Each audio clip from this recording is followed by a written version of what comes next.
Islam, A Challenge to Religion, by G. A. Parwez. Conclusion. Before concluding our dissertation, it would not be out of place, we hope, if we recapitulate in brief what we have been discussing somewhat in detail concerning religion, its source, its various aspects and its implications in relation to mankind, the individual as well as the human society at large, in contradistinction to Islam as a din. 1. Religion and din. A perusal of the foregoing chapters must have brought to light the basic fallacy and the fundamental misconception in taking Islam as one among the various religions prevailing in the world from time to time, and the unfairness of making an assessment of din on that basis. Furthermore, it is equally fallacious if we were to try to understand and grasp its meaning and its impact on human society from the standpoint of religion as commonly understood. Religion, as such, is nothing more than a kind of private relationship between man and his creator. We are not, at the moment, concerned with the nature of this relationship, which has been amply described in books like William James' The Varieties of Religious Experience. Anyhow, whatever the nature and characteristics of such experience, it is admittedly the experience of an individual of a purely subjective character having no relation whatsoever with worldly affairs, nor could it be communicated from one to another. This private relationship between man and his creator is essentially founded on the idea of salvation. Salvation is common to all religions, even to Buddhism, which does not acknowledge the existence of God. The idea of salvation was born out of the belief that man's sojourn on earth was one of bondage. How to extricate himself from that bondage thus became the main object of his life. Islam, on the other hand, is neither such a relationship between man and God, nor is it characterized by the experience of an individual of a subjective nature, but is essentially a code of life, regulating the conduct of affairs concerning the individual as well as the collective life of human beings. Secondly, it does not consider man's life on earth a period of bondage, in which case the idea of salvation does not arise. On the contrary, having assigned to man a very high position in the universe, Islam expects him to take up the challenge of life boldly in order to harness the forces of nature for the development of his own self and the larger community of mankind.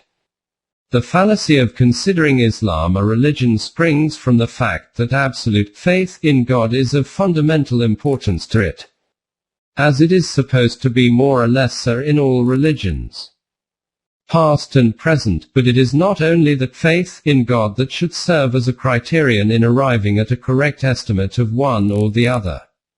The real question we should be concerned with is what is the concept of God which is supposed to be the common factor. 2. Concept of God. Islam, on its part, has presented a concept of God entirely at variance with the one advanced by the various religions of the world. Along with Iman in God, the distinguishing feature of the Islamic concept lies in the belief that God did not merely create the universe, but has also laid down definite laws to regulate the scope and functions of the various objects comprising it. That law of cause and effect, and that law of uniformity in nature, among others, being of basic importance. And they deal with the external nature of the universe. He has, besides, prescribed definite laws regulating human life and its activities.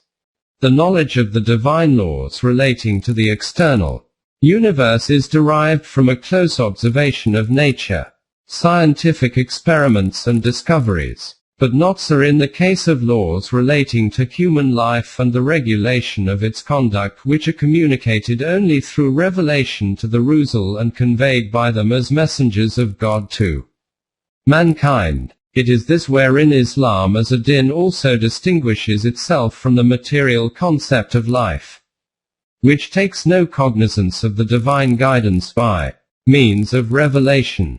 Islam asserts that such divine laws have been, from time to time, communicated to all the peoples of the world. The Rusul, the messengers of God, received them through revelation and delivered them to their people. What happened after the demise of a Rasul was that his followers, chiefly their leaders having vested interests, tampered with the laws with excision and deletion of what was found detrimental to their interests, and by interpolations, with the result that, from among the religions of the world, not one can produce the original text of divine revelation free from the taint of corruption. But these divine laws in their original form, words as well as letters, are fully extant and meticulously preserved in the Quran, which is the last and the final of the series of the revealed books of God, as was revealed to the last of the Rusul. So long as these laws remain in their original form and pristine glory, they constitute what is termed as din, but when they are tampered with and corrupted, they fall from the high pedestal and become what is known as religion. And that is why among all the religions of the world only Islam deserves to be styled as a din. As a matter of fact, no other religion makes a claim, nor could it prove, even if it were to advance such a claim, that it possesses a revealed book word for word and letter for letter as delivered to them by their Rasul. Islam, on the other hand, does make such a claim, which is verified and fully supported by an impartial testimony of even non-Muslim historians. Islam, thus, is a code of laws revealed by God, through his Rasul, Muhammad, peace be upon him, for the guidance of the whole of mankind, and which are fully preserved in the Book of God, known as the Quran, and they constitute what we may call the permanent values. Further, Islam emphatically and confidently advances the claim that if life is led in full compliance with and in complete subordination to the permanent values, it will be rid of all the travails and troubles in which the entire world of the present day finds itself beset, condemning humanity to a hellish life despite the wonderful and awe-inspiring material and scientific advancement. The order of life according to these permanent values is termed as the Quranic social order, or, in other words, the Islamic state. It requires, however, to be made clear that every order of life established by the so-called Muslims would not necessarily be the Islamic state as such, for the Islamic state connotes only that state which is based on and is in fullest consonance with the permanent values, and any other lacking in this foundation will be only un-Islamic, established though it may have been by the Muslims themselves. An Islamic state is thus an agency for the enforcement of Quranic injunctions and laws made in the light of the principles enunciated therein. 3. Permanence and change.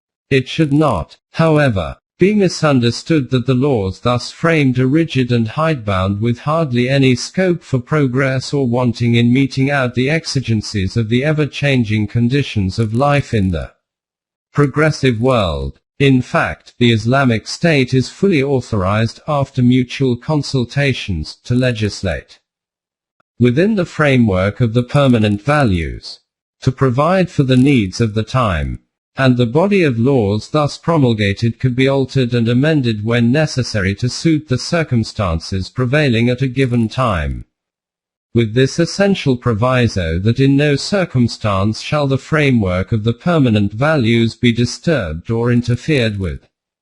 From this point of view, the Islamic State may be considered as a controlled democracy, which is quite distinct in character from the concept of democracy commonly prevalent in the West, for in that system the nation or its representatives enjoy an unlimited power of legislation.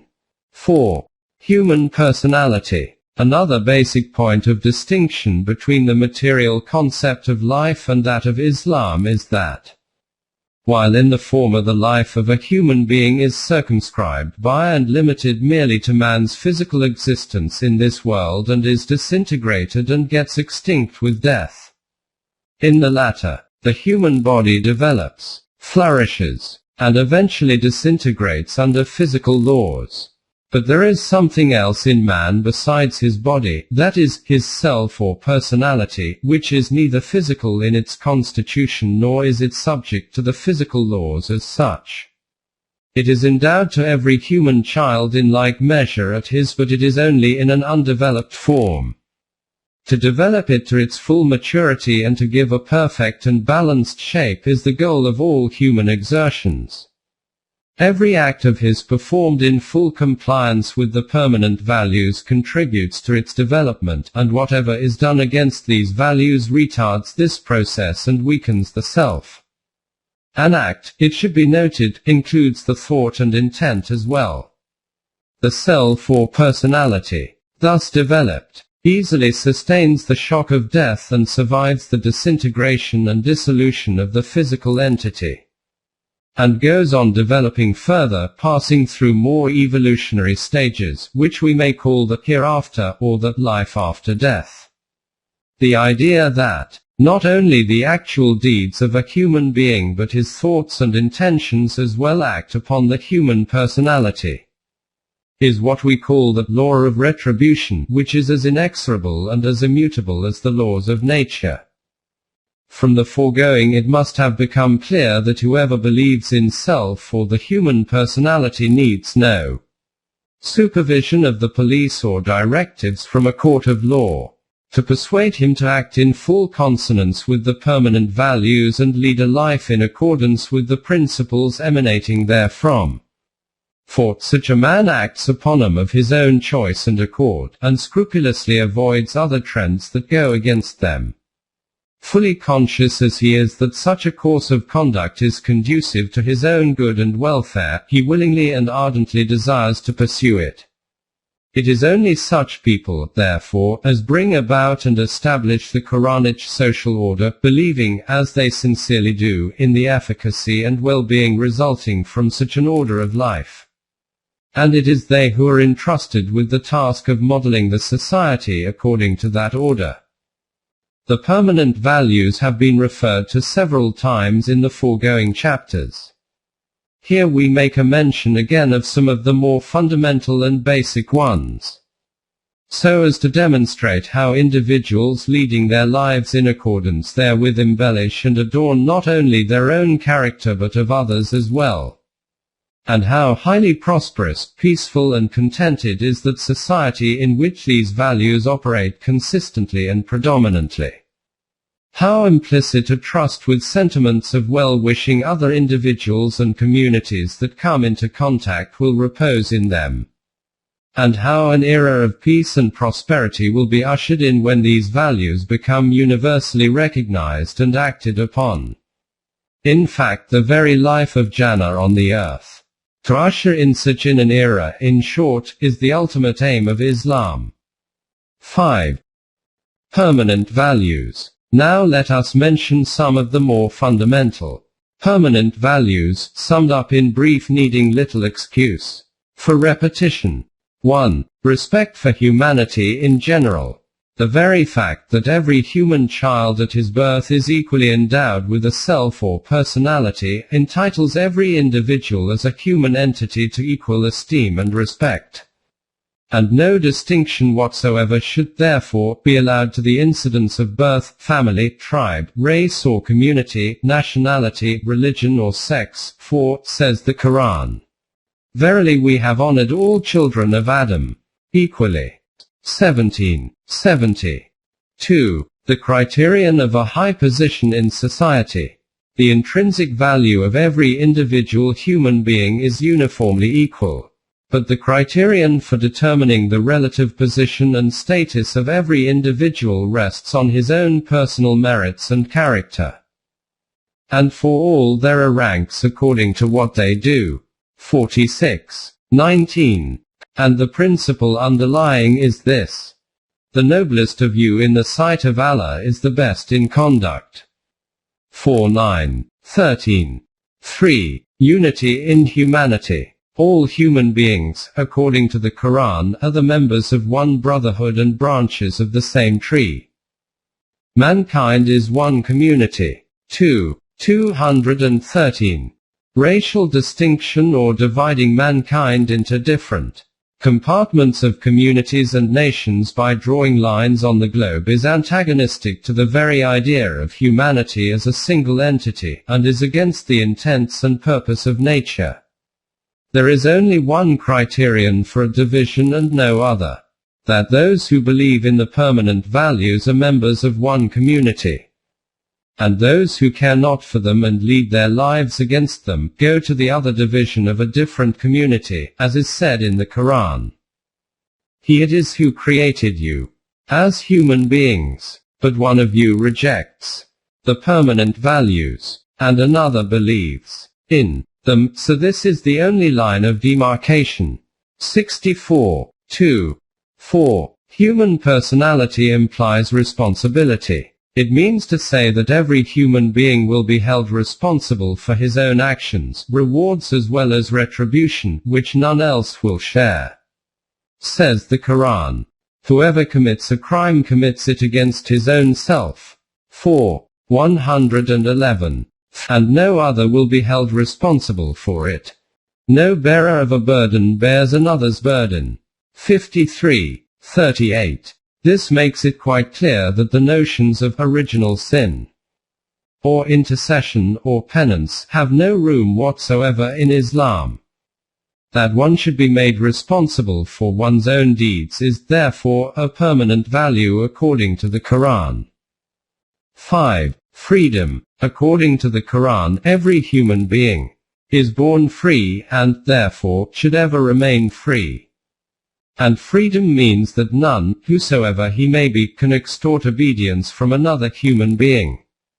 In the Islamic society, only the Quranic laws shall be obeyed. This is synonymous with the obedience of God, for very plainly asserts the Quran, it is not right of any man that God should give him the book and authority and even nubuwwah, and he should say to men, obey me instead of Allah. 3. 78. In fact, the Islamic society is the agency for the execution of the Quranic laws, and this constitutes the main criterion to distinguish between the Muslim and non-Muslim creed. And whoever judges not by what Allah has revealed, those are the unbelievers. 5. 44. These provisions apply equally to all no matter what his position. Not to speak of others, even the Rasul of God was directed to proclaim, I follow not but what is revealed to me. Indeed I fear, if I disobeyed my Rabb, the chastisement of a grievous day. 10. 15. It may be mentioned that what is worship in religion, is obedience to the laws of God in din. 6. Freedom of will. No compulsion. The responsibility for the act of a human being is determined by his own volition and intent. So much so, that if one is forced to believe something or is prevailed upon with force and compulsion against his will to act in a particular manner, he would not be held responsible for such belief or action, for Iman is the other name for full conviction. Says the Quran, there is no compulsion in din. 2. 256. And in another place, and say, the truth is from your Rabb, so let him who pleases believe, and let him who pleases reject. 18. 29. Physical compulsion and mental coercion apart, anything agreed to or followed traditionally or conventionally and not after due exercise of reason and intellect cannot be termed as Iman. Accepting anything traditionally is, according to Quran, the way of unbelievers. And when it is said to them, the unbelievers, follow what Allah has revealed, they say, nay, we follow that wherein we found our fathers. What? Even though their fathers had no sense at all, nor did they follow the right path. 2. 170. The believers, on the other hand, are those who, when even the messages of their Rabb are presented to them, they fall not thereat deaf and blind. 25. 73. 7. Tolerance. Islam not only tolerates followers of other religions but also bestows upon them all the rights of humanity, and solemnly undertakes to protect and guard their places of worship, says the Quran. And if Allah did not repel some people by others, cloisters and churches and synagogues and mosques, in which Allah's name is oft remembered, would have been pulled down. And surely Allah will help him who helps him. In this regard, opening parenthesis, 22:48. Justice. Justice is one of the fundamental permanent values. 16:90. And no distinction is allowed in this respect between friend and foe, for, says the Quran, and let not the hatred of a people incite you not to act equitably. Be just, that is nearer to observance of duty. 5:8. As regards the courts of justice, we have been very clearly guided by the Quran. Opening parenthesis. 1. Confound not truth with falsehood. 2:42. Opening parenthesis. 2. Nor knowingly conceal the truth. 2:42. 3. Hide not testimony. 2:283. 4. Evidence must be given truthfully. 4:135. 5. And be ye not an advocate for the fraudulent. 4:105. 6. And never be a supporter of the guilty. 28:17. 7. Be ye staunch in justice, witnesses for Allah, even though it be against yourselves or your parents or your kindred, whether the case be of a rich man or a poor man, for Allah is nearer unto both than you are. So follow not passions lest ye lapse from truth. And if ye lapse or fall away, then lo, Allah is ever informed of what ye do. 4:135. Crimes, according to the Quran, are not only those that are actually and physically committed. It considers even the mere thought of a breach of the permanent values as an offense. No doubt, such offenses do not fall within the jurisdiction of a court of law. Nevertheless, they are offenses in the eye of the divine law of retribution, and adversely affect the personality of the perpetrators, as has been said in the Quran. He knoweth the traitors of the eyes and that which the bosoms hide. 40:19. Subsistence. According to the Quran, it is incumbent upon the Islamic society to provide for the basic necessities of each and all the members comprising it, and make suitable provisions for the development of their human potentialities. Thereafter, it should extend the same facilities to other human beings and thus make the order of Rububiyyah universal. A society that fails in this responsibility does not deserve to be called Islamic, for the Islamic society that is established in the name of God is bound to proclaim, "We will provide for you and your children." 6:152. It is paramountly clear that no society could fully discharge this responsibility unless and until it has all the means of production under its control and the necessary resources at its disposal. It is solely for this reason that means of production cannot be owned privately in Islam, nor could the produce of such means, or wealth, could form a private board. 9:34-35. For the same reason, the principle underlying the growth and development of human personality is expressed thus: that an individual should work hard and earn and produce as much as possible. Keep that is basically and essentially necessary for his own upkeep and of those for whom he is personally responsible, and give away the rest for meting out the necessities of others in need, as is ordained in the Quran. And they ask thee as to what should they give for the benefit of others. Say, whatever is surplus to your own requirements. 2:219. Single quote. And in this their attitude should be such as to declare, "We desire from you neither reward nor thanks." 76. 9. 10. Sex. Chastity, according to Quran, is one of the permanent values and its breach a grave offense. 24-3. It demands its observance from men and women equally. 24. 30-31. And deems marriage as a free contract for leading a life of companionship and mutual cooperation in which both the parties stand on the same level and should be treated uniformly. For the Quran makes no distinction between man and woman on the ground of sex. Both, as human beings, are like each other and equal in all respects. He it is who has brought you, mankind, into being from one single life cell. 6. 99. 11. Aesthetic taste. There is a basic difference between an animal and a human being. And that is that while the needs of an animal are confined to the mere satisfaction of physical wants, the requirements of man go beyond that. He is also endowed with the aesthetic sense, a liking, a taste for the appreciation of beauty. The Quran respects this leaning and tendency towards fine arts in the human species and considers it as a necessary element in the growth and development of his personality. It says, Say, who hath forbidden the adornment of Allah, which he hath brought forth for his servants and the good things of his providing. 7:32. Thus it gives full encouragement to the appreciation of beauty in its various phases of arts as well as objects, with the only proviso that the limits laid down in the Quran are not transgressed. 12. Forces of nature. You come across at several places in the Quran with verses like this.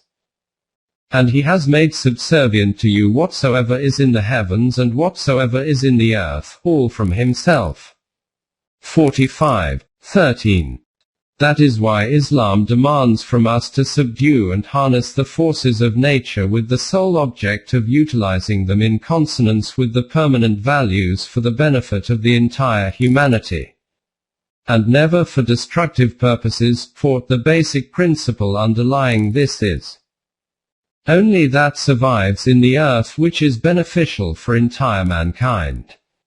13:17.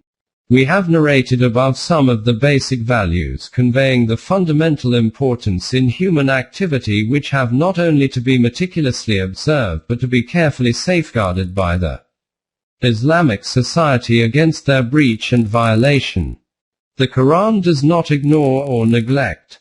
Rather it lays a great emphasis on meting out the demands of man's physical existence and the satisfaction of his requirements for his ease and comforts. Of course, in close observance of the permanent values.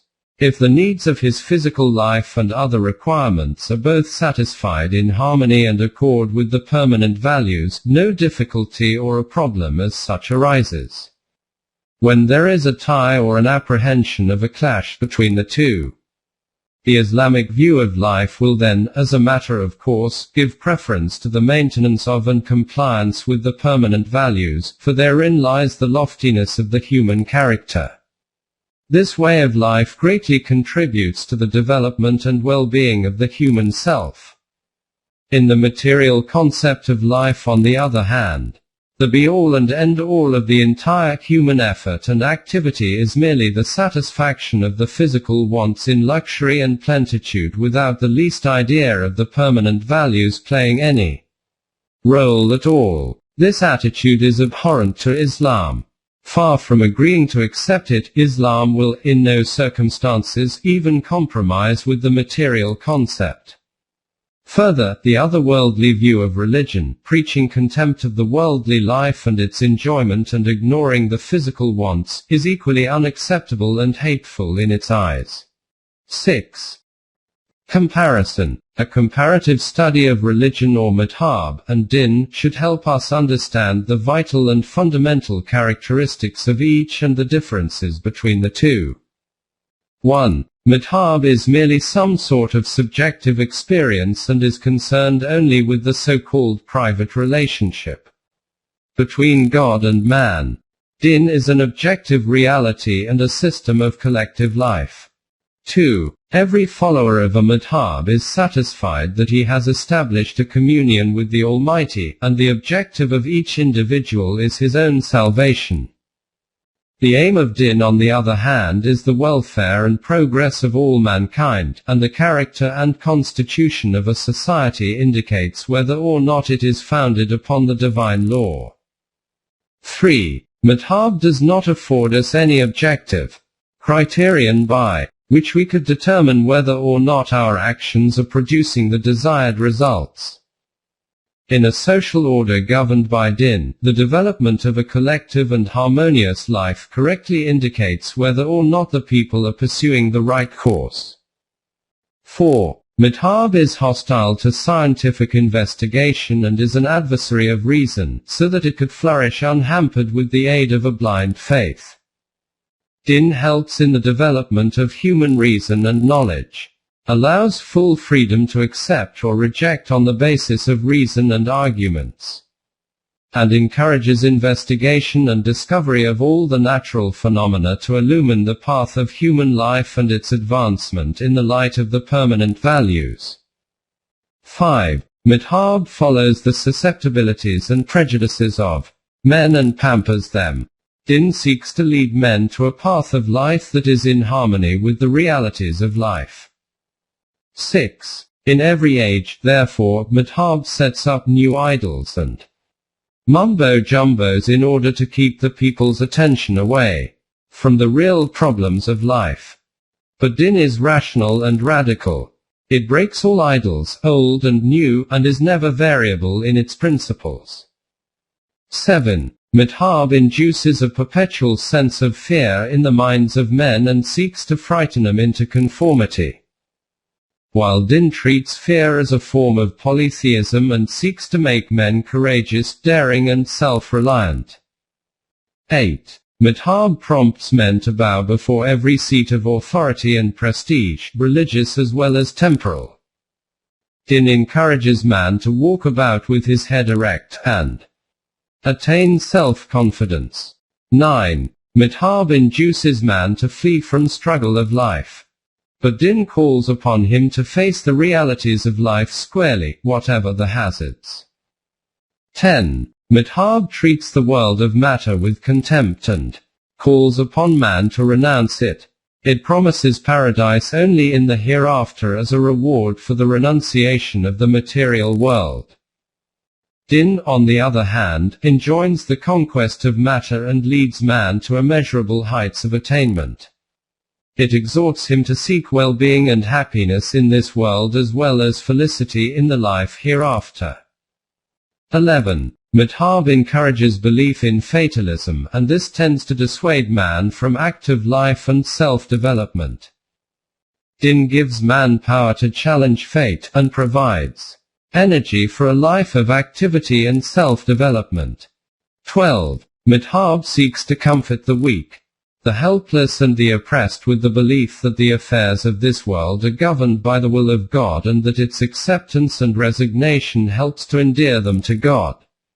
This sort of teaching naturally tends to morbidity, and emboldens their religious leaders who profess to interpret the will of God, so that they indulge in their misdeeds with perfect impunity and persuade the adherents to a complete and quiet submission. Din, on the other hand, raises the banner of revolt against all forms of tyranny and exploitation. It calls upon the weak and the oppressed to follow the divine laws and thereby seek to establish a social order in which all tyrants and oppressors will be forced to accept the dictates of right and justice. In this social order, there is no place for dictators, capitalists or priests. They are all enemies of din. 13. Madhab enjoins religious meditation in the name of worship and thus induces self-deception.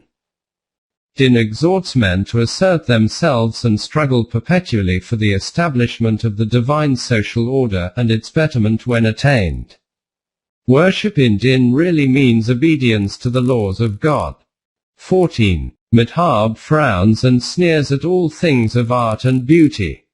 Din defies those who forbid the enjoyment of the good and beautiful things of life which God has created for the enjoyment of man. 15. Madhab denounces everything new and declares all innovation as sin. Din holds that the needs and demands of human life keep changing with the change in the conditions of life. Change and innovation are therefore demanded by life itself. Only the divine laws are immutable. It should now be easy for us to see the fundamental difference between Din and Madhab. Islam means saying yes to life, while the response of religion is no. Thus Islam is an open challenge to religion as such.